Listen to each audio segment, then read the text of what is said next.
So this is the second half of Henry Clay's American System, or the second video where we look at Henry Clay's American System. We've already addressed the idea of the Second National Bank, and then efforts to have the federal government fund internal improvements like roads and canals. The bank worked. Internal improvements, there was only the national road. That's it. The final aspect of Clay's American System is arguably the most controversial. All right? It's controversial because it calls for an increase in tariffs. We see this notion of protecting American business or protecting manufacturers. Now, after the war, foreign goods are going to flood into the American market.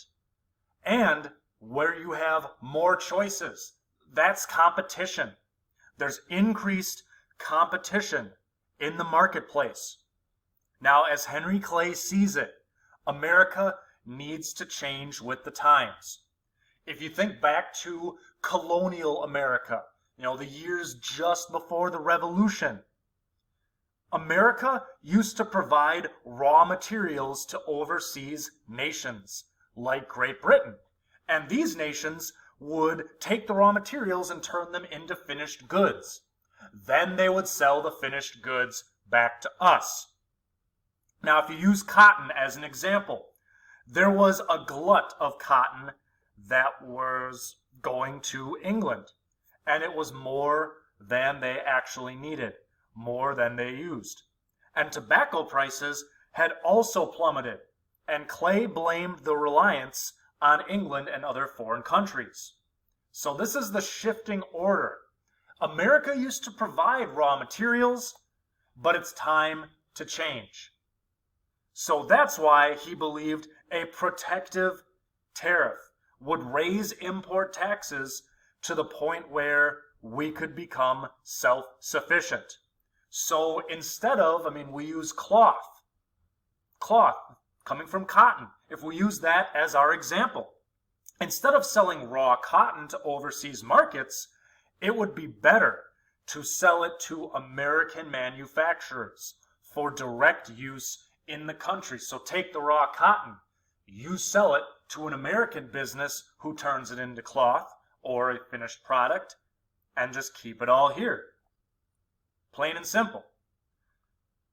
Now, New England shippers know that any tariff will cause retaliation by England, and so that might affect their business. The cotton predominantly comes from the South. They can get decent prices in England. That's going to change as we build up.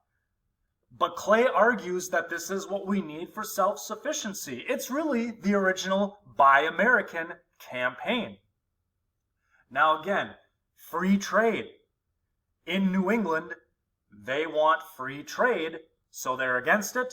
But Henry Clay argues that too much free trade, the free market will lead to trade wars, and that leads to actual wars.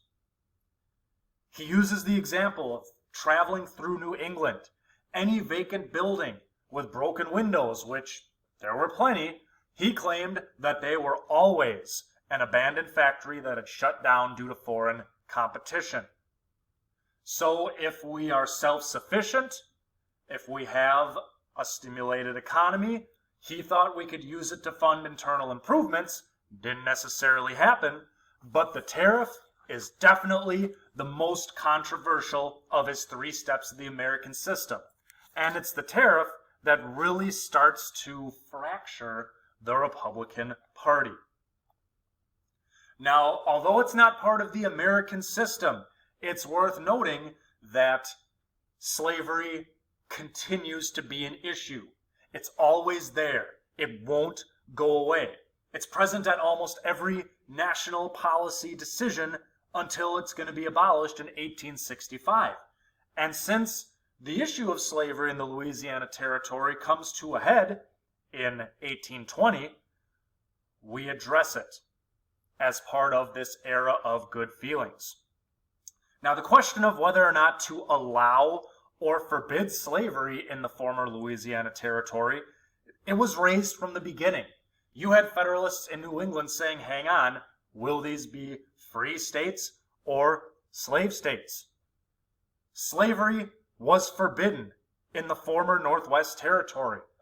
So the current Midwest, the area north of the Ohio River, east of the Mississippi, slavery was forbidden.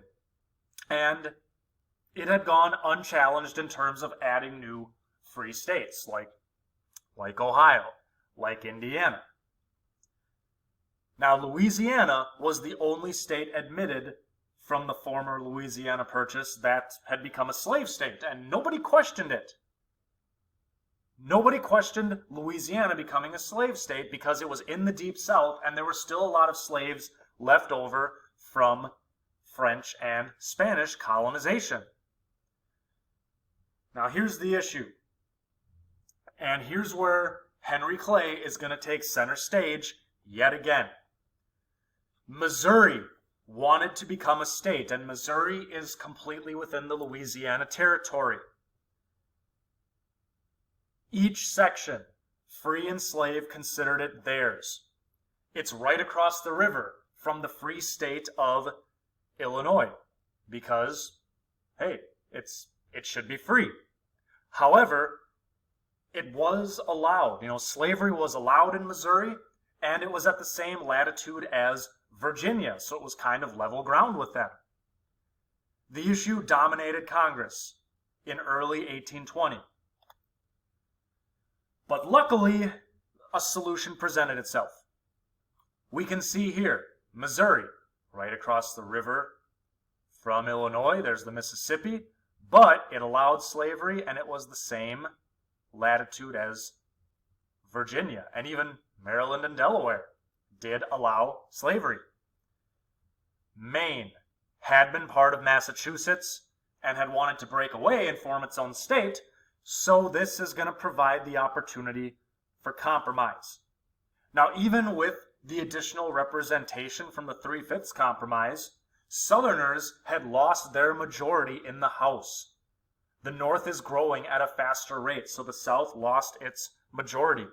But they wanted to still keep that balance of free and slave states in the Senate. The North felt that if the South had this balance, they could block meaningful legislation. The compromise. Maine enters as a free state. Missouri enters as a slave state. This line right here, 36 degrees, 30 minutes north latitude. Slavery will never be permitted above this line. It will be allowed below it. The compromise is that Missouri is above it, and it is admitted as a slave state. Now, we know that cotton, generally speaking, did not grow north of the line, so there wasn't any need for slavery. And the Ohio River, kind of, if you would continue it out, this line was a natural extension of the Ohio River, which represented freedom, symbolical representation of freedom. So for the time being, Henry Clay does help avert a national crisis over slavery. We are currently 4 decades away from the U.S. Civil War, and you can clearly see the lines have been drawn for years. We have slave and free, north and south. It's just that now it's going to get more intense from here.